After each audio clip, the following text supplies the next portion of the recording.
Hello guys, welcome to my channel for a new battle report. Again on Warhol. This is the third and last game from the group stage of the WTC 2021 single. I'm playing against Hugh. We both have already 2 wins each, meaning we are sure to go through. It's just now the question of who is going to be first of the group and who is going to be second, and then you get another position into the 3 for the knockout stage. So yeah, again, very nice to play on Warhol. This is my list. You saw it multiple times. If you need to see it again, play pause. And then we got Hugh's list with a couple of notes that I always try to do if I have the time before the game, just to make some reflection on the matchup. What are my possible counters? What are the scoring units? Some of the rules.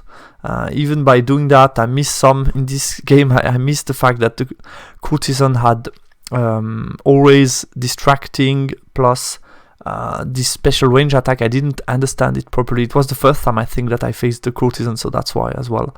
The rest was known more or less, and I also make sure that I can write some of the things. Yeah, like I said, I'm not really reading it during the battles, just before the battles, just to write it down helps a lot to remember. So yeah, that's his list. It's an MSU Demon Legion. Basically 5 scoring units. Some of them have the upgrade to get reroll to wound against large and gigantic.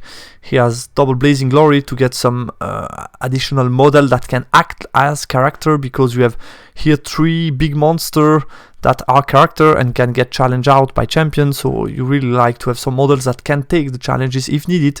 You have 2 times blazing glory. You have 1 time the Veiled Serpent with a champion, which is also very nice because it adds up.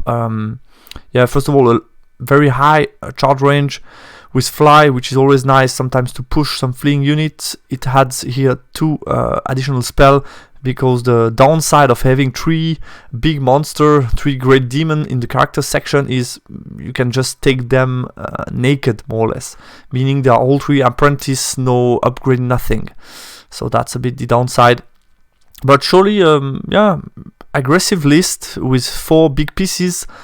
Some scoring that will be like a second wave, and you also have some very fast unit like Blazing Glory or Veiled Serpent plus a chaff unit if needed.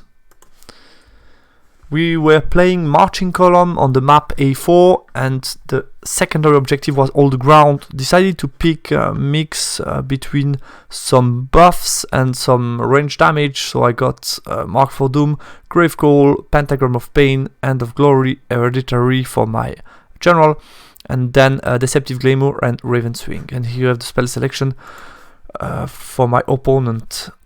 Matchup analysis. So yeah, here's an aggressive list. We play all the ground, so yeah, you know where the battle will be. I think that was something that he would have liked in this game. The fact that we play all the ground is you're sure that the battle is going to be somewhere around the center, meaning if you drop for first, you know where to drop. So in this case, I knew that he will be willing to drop if he can, to play the rush turn 1 with Vanguard Sirens, chaff most of the army turn 1, and then push behind. So I knew that if I could, I was really eager to drop, meaning especially on marching column, it's nice because you see a couple of things before you drop everything for first turn. So that was definitely the idea. If I win this roll, respectively if I lose the roll for side, then to drop for first. Bastion would be really strong, I guess, during this battle, because yeah, I have a lot of ranks. The crush attack is somehow a counter to this big monster, and the shooting is also very powerful with strength 5 against the demon. So yeah, I thought Bastion on all the ground could be a good pieces. I just need to pay attention to not get combo charge, especially on sides and stuff like that, because the crush attack only work in the front. And yeah, the mention also regarding starting or not starting the game.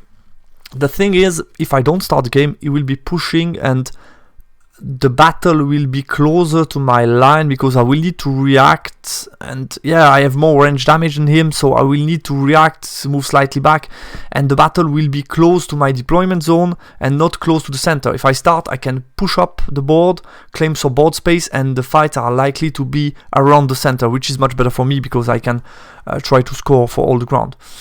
Reducing the high number of threats is also very important in this game, and it's another argument to try to start the game because you get an additional magic phase and shooting phase possibly. No rage damage for the demon, so yeah, my BSB can play alone. The lot of characters are a bit annoying for the BSB because they are just better than my BSB, so I need to be careful of the challenge, and that's also why I won't be playing the BSB very long within the Anointed, because if I get challenged out, it's a bit annoying because then the Anointed cannot attack with the nice strength 6 attack. Lots of CC expected central, that's why I picked some combat buff, and yeah, I knew that the Morph can be a bit annoying. It's not it's only resistance 5, but a lot of health point and the possibility to heal.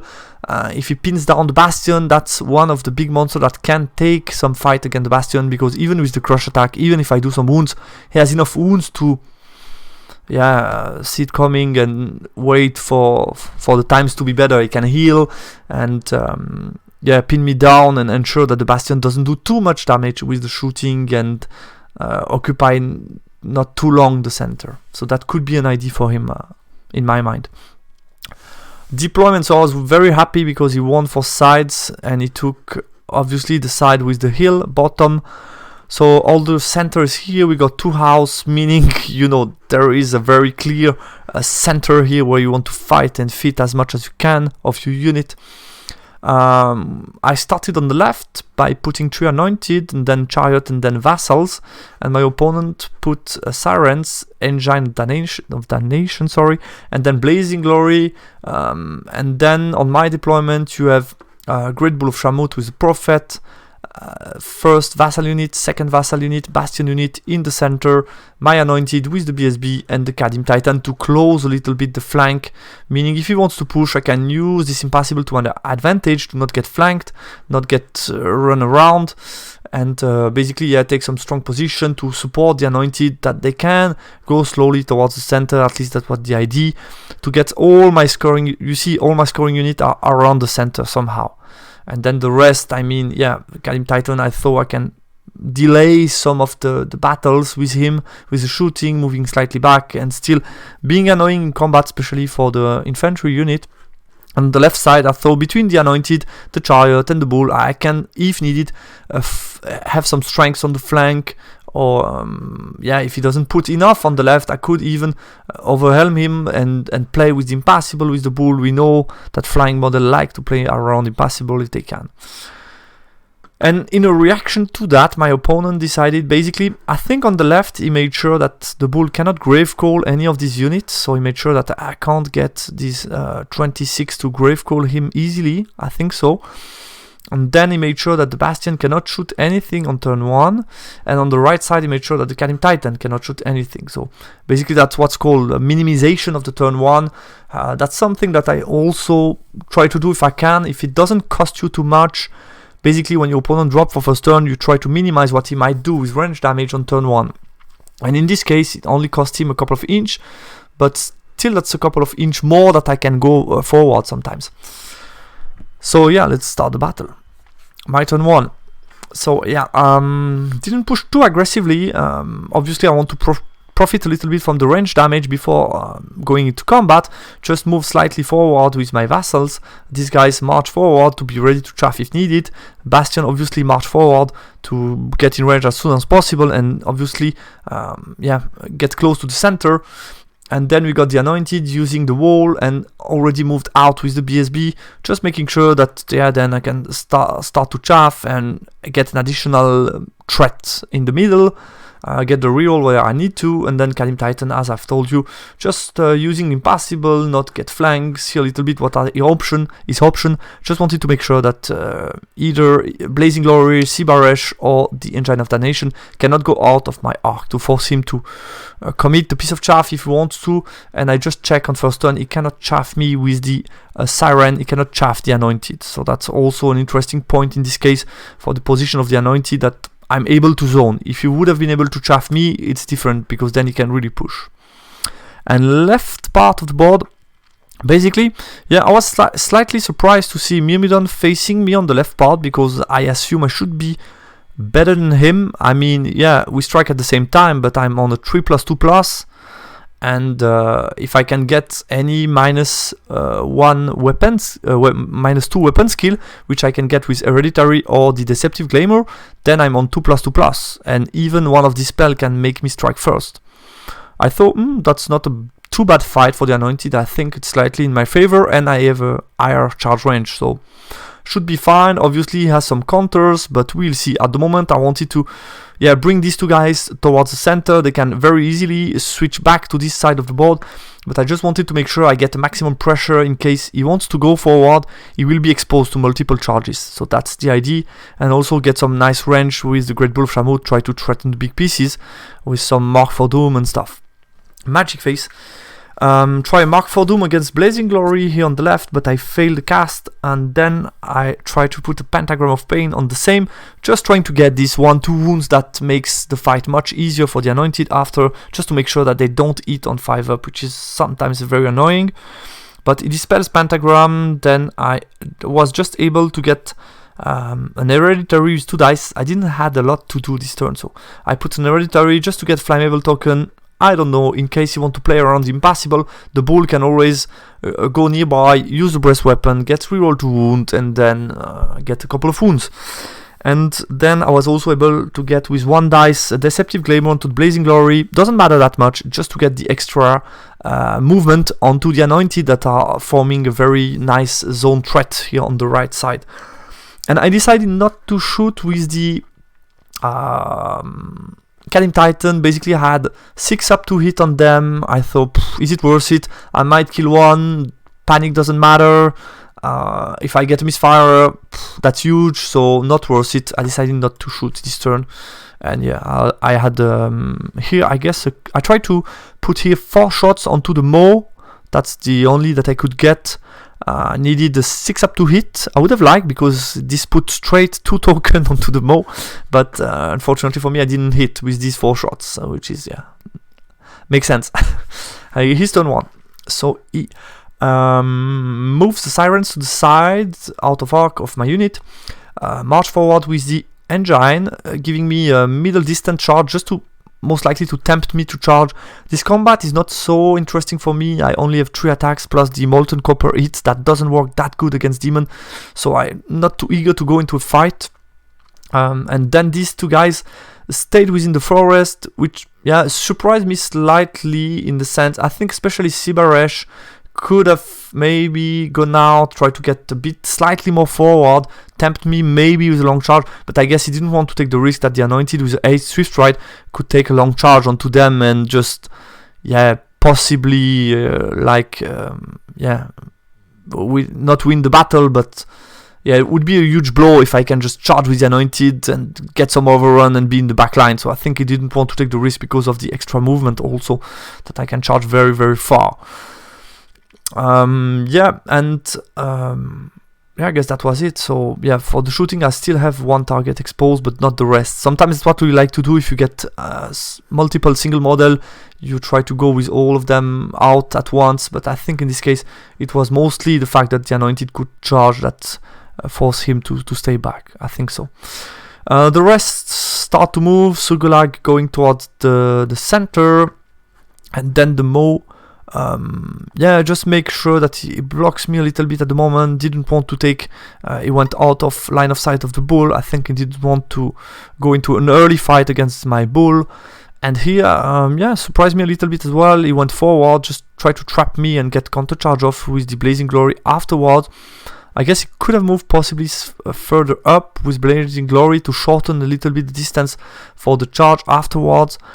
But I guess he didn't want to take any risk of me charging somehow, and also wanted most likely to put some distance between the Great Bull of Shamut and the Blazing Glory, to not get like Gravecrawl and stuff like that, because here I could get some flight around the house and get close to him. So that was it for his movement phase. In the magic phase, he gets -2 on the Anointed weapon skill, just to avoid me charging Sugulag, I guess, but I think it's not too interesting as a fight for me because it has so many counter charge behind. And then he gets as well reroll to wound with Sugulag, and I just keep my dice to dispel the flying movement, because that's the only one that mattered to me at that point, since I didn't want to charge already Sugulag. My turn 2, yeah, like I said, just on a macro level, I guess it's not in my interest to go as soon as possible in combat. I can just take my time, use a little bit my chaff, continue to zone him and start shooting, because now I have some ranges. So I use the first chaff piece to chaff Sugalag, move slightly back with Titan to give him a very long charge if he wants to, able to get some shots onto the engine, and move slightly back with them to get some nice angle, just to make sure I cannot move out with Sibaresh, because I wouldn't be too happy to get the combat between Titan and Sibaresh. I guess it's not so nice. So I wanted to continue to use them as a zoning element, and if he wants to, he will need to chaff me, but to pass first mark check. Bastion didn't move much, just slightly backwards. Within 12 of Sugalag, we'll do a nice shooting phase, and then the rest didn't move much. I charged on the left, forgot to mention that at the beginning of the turn. I decided to charge because, yeah, I could bring back the chariot, just play the game like, I charge, I should deal with you, then you can counter charge, and then I can counter charge. So you will need to bring something else to win this flank. So that's a little bit the idea. I thought, that's not too bad, let's try to use that opening. So I took the charge. And the bull, yeah, I was slightly annoyed because of the position of the chariot. I couldn't get a very nice position around here, so I just flew slightly backward, just do kind of protection for the Bastion in case he wants to push forward with some pieces. I want to be able to charge with the bull, and also be within 24 of Sugalag to get some mark for Doom. And the BSB stay in the middle to do some zoning and ready to act if needed. In the magic phase, I put big Deceptive Glamour onto the Myrmidon, gets a very nice roll with a 6/6 and a 1.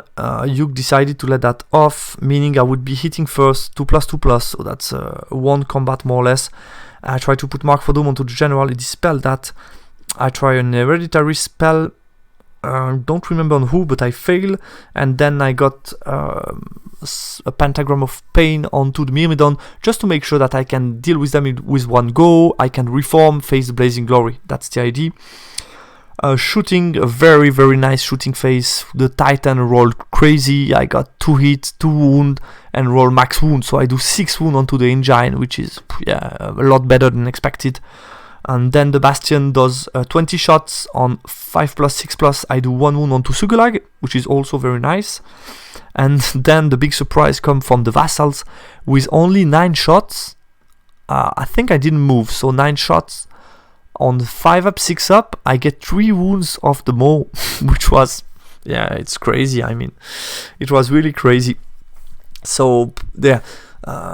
It has some impact. Obviously, you can heal with the Maw, has a lot of wounds, so that's not the worst place to take 3 wounds at this stage. But still, from 9 bow shots, that was crazy. That was really crazy. Close combat, yeah, I kill a lot. He did 1 wound to me, and it just crumbled from combat res. I just reform to face the Blazing Glory. He will have a charge on 7 Swift Ride, and I mean, we'll see. His turn 2, I take 2 charges. He failed the Blazing Glory, 7 Swift Ride, which forced him to back off with the Maw and kind of chaff my Anointed. Courtesan took the charge on the flank from the chaff unit.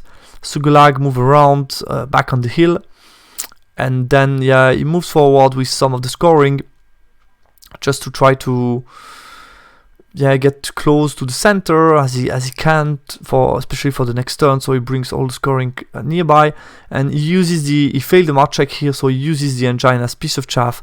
My Troika Anointed cannot wheel pass. Kalim Titan has no charge option, so he chaffs me with the remaining wounds from the engine. In the magic phase, he put he tried to put Deceptive Glamour on me. I don't remember on which unit. I guess on the Anointed on the left, possibly, but failed that. Then he was able to get +2 weapon skill onto the Maw, and he got as well -1 resilience onto my BSB, and I dispelled the fly again.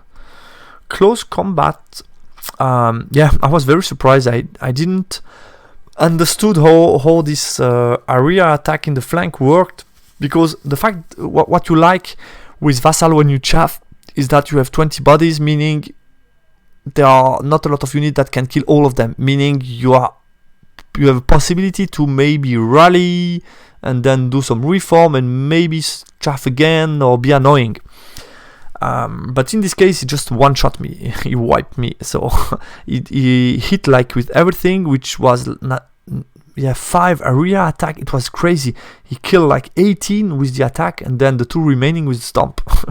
I didn't understood how that it worked that way, because I think it was no problem to just angle slightly differently with the Relentless Banner just to give him a front. I think that was easy to do, so yeah, I will know for next time. My turn 3. So no big charges here. Decided to move back with them. Yeah, the more 6 wounds left. I guess no chance. Hitting on 4+, wounding on 4+. He can heal and then counter charge me. I think, yeah, if I can delay a little bit this left flank, just slow him down. I mean, that's the Maw plus a Blazing Glory occupied with 3 anointed. Yeah, not too bad. Then I can focus my forces around the secondary objective. By the way, I pick my first point on the last turn, and then I move with the Vassal Levies second unit to chaff Sugulag. That's the only guy that can charge them, just make sure of that, which allowed me to push forward with the Bull and bring back the Chariot. So make sure that I have some nice spot. Great Bull is within 12 of Sugulag. Try to put some pressure with Grave Call. I move my Bastion, to get near to the Sukubai, get some nice shot. And here, I decided to do the following. Use his engine somehow a bit against him as a counter blocker, like take this position, be within 9, so short range of Courtesan. He's our target, so still I will be eating on 5 up, but yeah, you never know, I might do a couple of wounds, which could be nice because I'm wounding on 3+. So I get some shots against him. And then I decided to use the wall with the Anointed. I figured out, he can. The only way the Blazing Glory could charge me was that the engine needed to charge first. I thought that might be enough to discourage him to charge me and offering me a free pivot if I kill the last wound.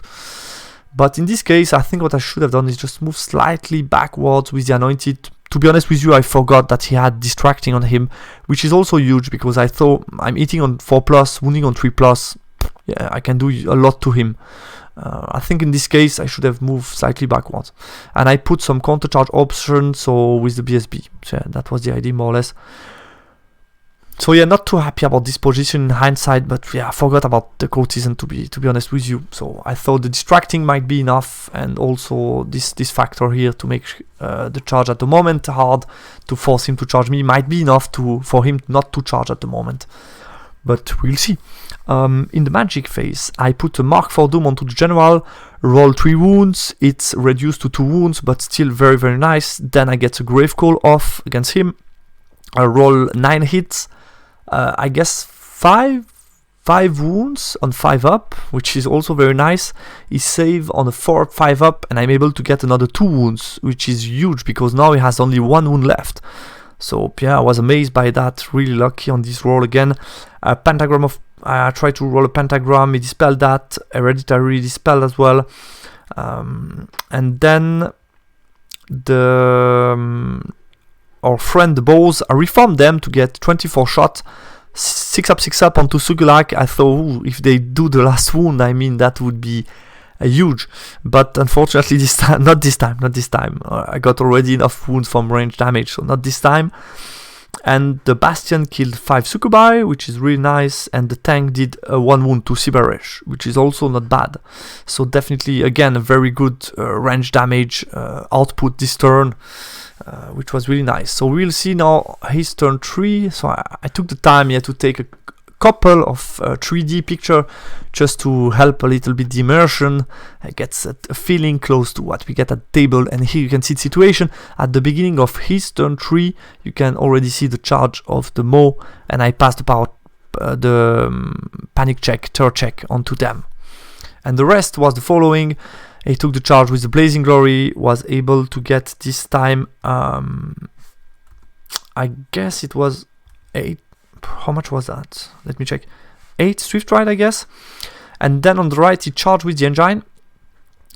Block my reform. That was really smart from him, blocking the reform, making sure I cannot reform at all to countercharge him, which is a very good protection against the case that I kill him and could free pivot to countercharge here. So that was well done. And then he took 3 charges here. Sibaresh, Blazing Glory in, and then he tried as well 9 Swift Ride with the Myrmidon onto me. I think, to be honest, it's better for him not making this charge, because I think it's a good way to get some nice combat result for me. Assuming the fact that the Myrmidon are 3 in the front, you need to maximize them, so they will be somehow in the middle, meaning I can maximize my attack against them and get some nice combat result, because against Myrmidon I'm on 3 up, 2 up, getting 3 stomp as well, most likely. And other than that, here I'm eating on 5, here I'm eating on 5, so that's definitely not the same story. So I thought, I think I would have liked him succeeding this charge, because I can get some combat result and not get into trouble with a hard leadership check, break check to take at the end of the turn. Here, to my surprise, he decided to take the bait and charge my chaff with the 1 wound remaining Sugulag, and the Veil Serpent moved to the side. And the rest, yeah, he moves close to the objective.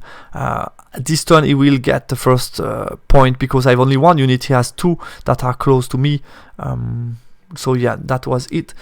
In his magic phase, I used my Binding Scroll on Deceptive Glamour. Didn't want to hit him even harder than 5+, so I used that. Then he tried to put +2 weapon skill onto Sibaresh. I dispelled that one. He was able to get -1 strength on me. And then he got as well reroll to wound onto this Blazing Glory. Close combat, so the Kadim Titan kills him, which is nice. With 3 attack and 2 hit Molten Copper, I was able to do the wound that I needed, meaning I'm free to charge this scoring unit in the back, so that was really nice. Then the Maw on the left, I did 2 wounds to the Maw. He did 3 wounds to me back. I was losing by 2, but I passed my 7 with no reroll, which was nice. And here I was very lucky, because I think, yeah, he did he got a charge. I think he did 5 wounds to me, and I did 1 wound to him. I think him doing 5 wounds is slightly more than expected, considering the fact that I was distracting. So yeah, that was a lot. 5 wounds on me. I did only 1 back, meaning I lost by 5. I had 4 rerollable, and I passed it on the first time, which is, yeah, it's crazy good for me, because yeah, obviously he could have pursued, tried to get the middle overrun onto the BSB. So yeah, I think here that was definitely a mistake to expose them that much. And then I think he rolled, yeah, slightly. I should count that. I didn't do the math, but I think it's slightly better than expected, considering the distracting of my unit. And I could have done slightly more than 1 wound. But yeah, hitting on 5 up, wounding on 4+, it's not that crazy good, but yeah. So yeah, very hard leadership check, but I passed it, luckily for me. So yeah, that was crazy lucky for me. And this combat, I think he didn't expect me to do that, so he just killed 8, meaning I was steadfast. But I decided, I didn't want to be steadfast, to be honest with you. But I decided not to use the general leadership to make it a 6 steadfast with the fear. And I failed the 6, meaning I flee, and now I'm free to charge him. So he's trapped. I think what he expected to do is, yeah, 8 wound at max, me being steadfast and reforming in the center. I think that was his idea, I guess so. But in this case, yeah, I was able to flee, and he just decided to reform. My turn 4. So yeah, the bulls will try to finish off Sugulag. He has some flaming token. I should be fine with rerolling to wound and a flaming attack from the bull. Here we see in combat. So yeah, decided to continue to move. I just make sure that he reforms. He don't see many things to charge afterwards, because he is likely to be free at the end of this turn. I took the charge with the Bastion onto the Sukubai. Here I had no counter charge possible onto them because of the reform that he did. But with the reform, the good thing was I couldn't wheel very good, so I was only able to get 2 Myrmidon contact, which is nice for me because it's less attack against me. And then I rallied the chaffing unit, and these guys, I don't know why I put the mage back. yeah, it was a bit stupid. I think the mage, there is no need for him to be here. I didn't know exactly where to place him, and I put him back in the unit, but yeah, there is no need to do that. He has no range damage.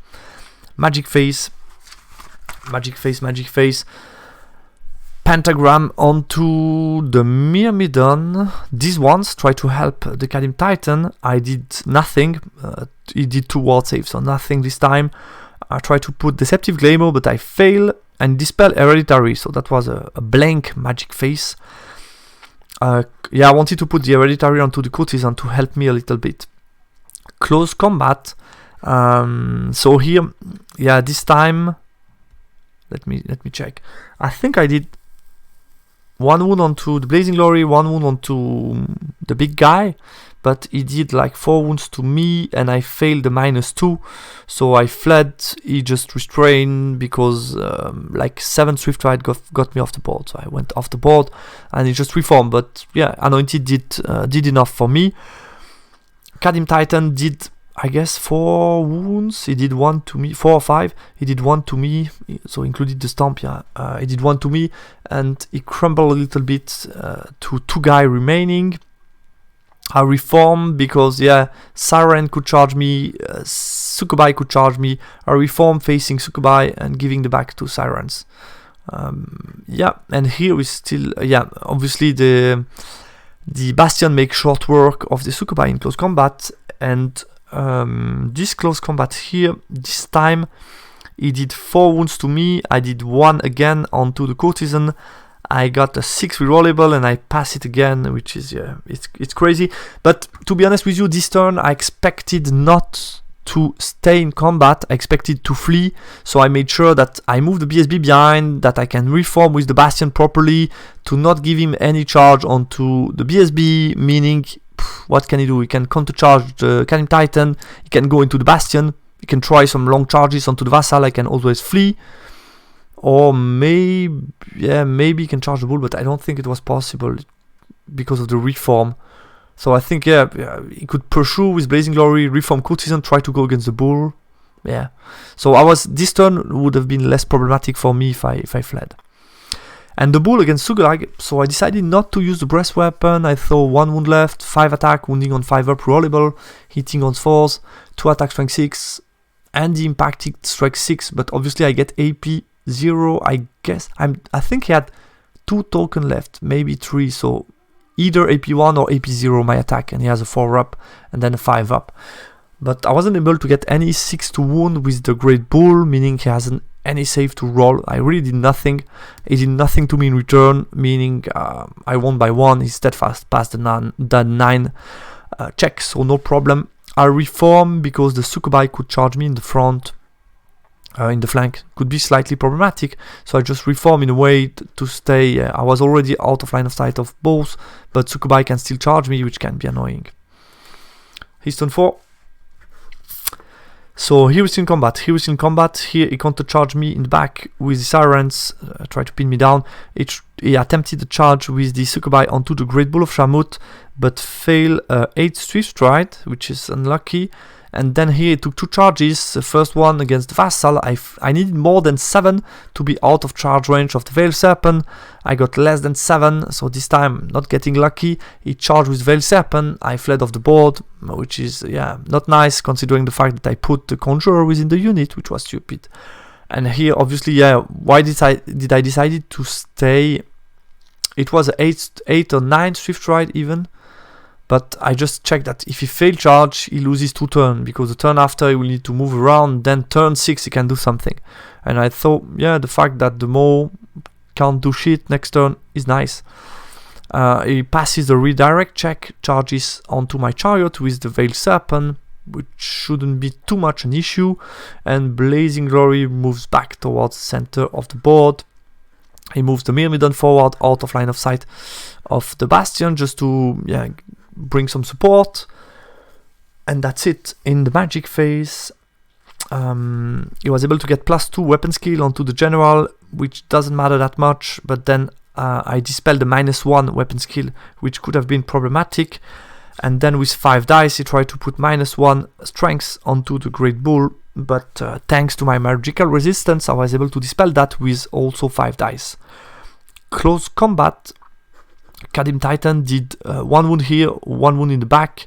I'm steadfast, I passed the 9 steadfast check, and then here I did 1 wound to him, and this time he rolled less, he rolled only 3 wounds to me.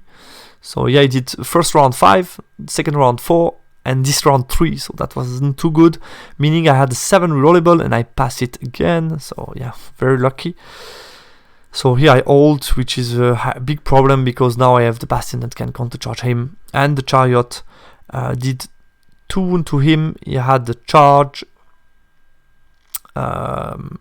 yeah, which was a push basically, and the Bull, I used the breast weapon, just took no risk. I wanted to be free for my turn to either go against Blazing Glory, go against scoring. I had a lot of choices at my disposal, so I didn't want to be stuck in combat. So I used the breast weapon, kill him with the breast weapon, reroll to wound, which is perfect. And yeah, that's where we are at the beginning of my turn. And my opponent and I decided to call it here because we knew I had the win. Basically what I would have done is charge with the Bastion onto Sibaresh, who had 2 wounds left. So I get some nice impact with a crush attack, very nice static res, which could be enough to cause him a lot of problems. So yeah, charge here, then charge with the BSB onto Myrmidon, charge with the Bull onto Myrmidon. He has some flammable tokens, so I get some reroll to wound, so I should be able to crumble him in one go, meaning then I can just, I think Reform is the best solution for them, just to get close to the center, so get an additional center point and get some advantage here. And I think he has no way to come back for the objective, meaning I will win secondary because the Bastion is not, he cannot remove that. And then I have a choice, I think most likely to overrun with both character to block the Sukubai, be in front of them, block them, they cannot go near 6, I can just then kill them turn 6. Kadim Titan is likely to either kill both or at least hold, should be fine. And then the Chariot, yeah, it doesn't matter that much. I think I have good odds of sticking here because of the resilience 5. He hasn't too many attacks because of only 2 models, so I'm most likely able to do something. I can even buff a little bit some combat. Either here get some reroll to wound with the flaming banner, or here try to help with reroll to wound. So yeah, most likely I would kill most of the stuff on the left, maybe everything, and then he would get Mo could kill something turn 6, maybe Chariot, and Blazing could also push a little bit, but I guess yeah, there was no big suspense. And since it's a tournament where you have a 1-0 system, it doesn't matter that much how much is the score, and yeah, it was already late, so we just wrote a 15-5 for me. Post-game analysis. So I think the most important role in this game was the role to be able to drop and start the game. It's a completely different game if Yug is able to start the game. So definitely I was really happy to lose that choice of the side, because yeah, if you see the map, you see all the ground, marching column, I mean everything made us both willing to start the game. These early wins on the flanks force my opponent to react. On the left, the Anointed took some advantage, meaning you cannot let them free to push a flank, especially after he failed charge with Blazing Glory. And on the right, the very nice 6 wounds that I got from the Titan shooting at the engine meant that he needed something then to counter here, meaning it spread forces and attention elsewhere than everything in the center, which was something that I wanted. The Bastion was obviously an issue, and the more the game went, the less units my opponent had, especially since I did a lot from range damage, the more the Bastion was going to be a problem. Yeah, a lot better than expected range damage output helped me a lot. I mean, between the magic phase turn 3 and the shooting phase turn 2, it was crazy good. I think the big mistake here in my game was the placement of the Anointed. To be honest with you, like I said, it was mostly due to the fact I forgot he was distracting, which changed a lot the mat for this combat. and definitely I think it was very easy to just move slightly back and make the charge by the Blazing Glory completely avoidable. So yeah, a bit disappointed about that. I didn't get punished here. I could have got punished, definitely. Would have deserved it. And yeah, Torque Anointed were here crazy resilient. I mean, I passed a 4 rollable, a 6 rollable, and 7 rollable. It's completely crazy. Yeah, it's completely crazy. And especially the fact that he did 5 wounds with me being distracting. And then the last round, he did only 3 wounds with no distracting. Yeah, it's it's hard to understand sometimes. Suglag got trapped. I think it would have been possible for my opponent just move sideways, try to keep him alive for later stages, try to protect a little bit the scoring, maybe with a late counter charge. It wasn't really needed to clean this chaff, and especially didn't clean it at the end because I was able to flee and rally. And also, yeah, I was able to use that chaff to get some nice position with the Great Bull of Shamut. Yeah, this fight, the BSB was scared, and to be honest, I pay attention to not risk too much my BSB, because I knew I did 2 battles, the 2 past game, I lost 2 times the BSB due to stupid choices from me, being completely suicide mission, and in this battle, I made sure that I don't want to take risk with the BSB. I placed him as a counter charge guy, and yeah, in the later stages of the game, he would have been active to take some scoring unit, which I think was the right call to move him out of the Anointed, despite the fact that it removes the bodyguard from my unit, but at the same time, I'm in a big risk to get killed in the challenge by the courtesan.